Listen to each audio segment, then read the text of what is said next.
అడవులలా గుట్టలలా కొండలకి పోతే మంచిగా ఉండుట ఈజీ.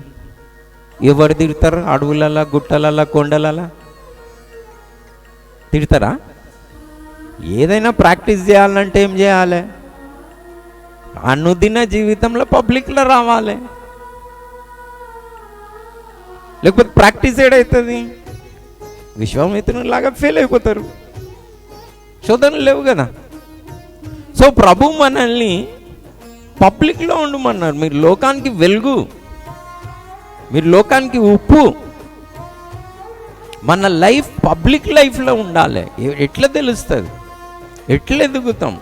ఎట్లా జీవిస్తాం? మనం అనుదిన జీవితంలో జీవిస్తాం.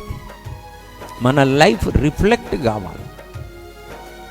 సో చాలా జాగ్రత్తగా మనం ఈ విషయాన్ని గమనించి మనం ప్రాక్టీస్ ఎక్కువ చేద్దాం.